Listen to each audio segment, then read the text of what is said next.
2nd down and 8. From the 8-yard line. No shotgun this time. Staubach throwing in the end zone. Tony Hill! Touchdown! Tony Hill! Oh, the stadium goes wild!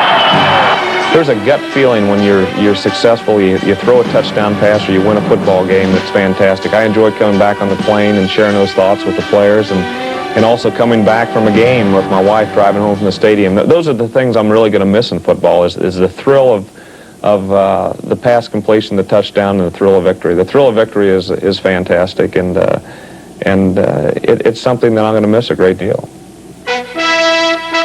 Roger Staubach's presence on a football field seemed to define the term winner. A sports writer called him Captain Comeback, a nickname he earned in a 1972 playoff game with the San Francisco 49ers. I was kind of down in 72. We had just come off of a Super Bowl, and I wanted to establish myself as a quarterback, and I'm competing with Craig Morton. So I had not done anything all year. I went in that game in the 4th quarter, and everything just started to happen. Billy Parks hit him on some key passes, hit him on a post pattern, a play over the middle in the end zone right before the onside kick, and that gave us a chance.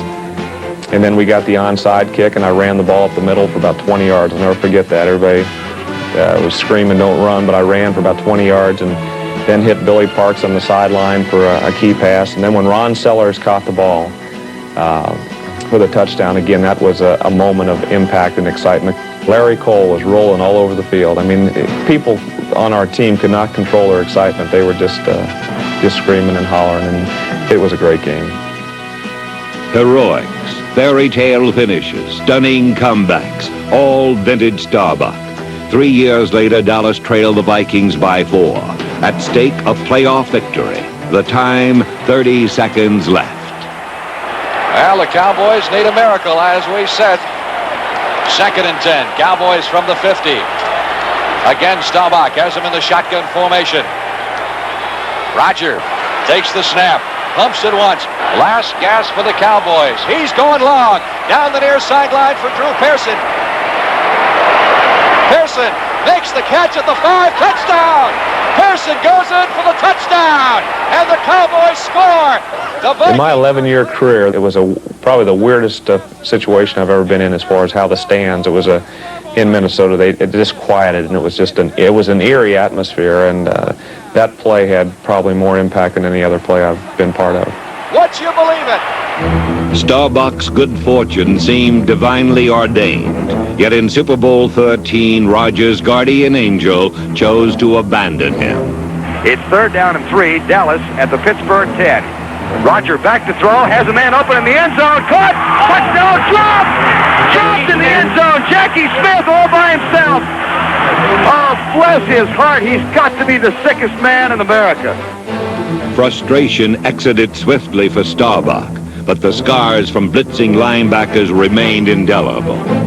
I guess my finger represents my history in football. I've dislocated that finger so many times that it's finally permanently dislocated. Through my career, I've probably experienced maybe 20 concussions. 2 years ago in the playoffs against Atlanta, I was knocked out by Pennywell. It was a hit where he just drove me into the ground, and it wasn't a dirty hit, but I couldn't get my arms behind me, and I bounced off the turf at a pretty high rate of speed, and I was out for quite a while.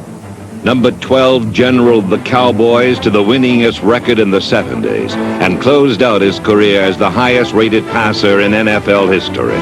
His final completion will live in his mind forever. Well, my last completion was to our left guard, Herb Scott. Of course, Herb had worked hard all year. He deserved it. He's breaking over the middle. Old big number 68 was standing right there with a smile on his face when he caught it, and he just felt like he'd just taken something out of the cookie jar.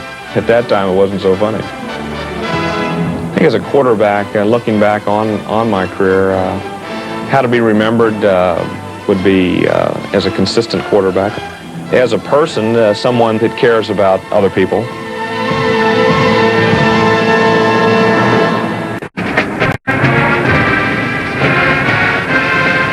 That's a picture of L.C. Greenwood holding the jersey of number 12, Roger Staubach, which, by the way, will not be retired here. The Cowboys don't retire numbers. You had not only a great career here, but I think a lot of people forgot you were a Heisman Trophy winner your junior year with the Naval Academy.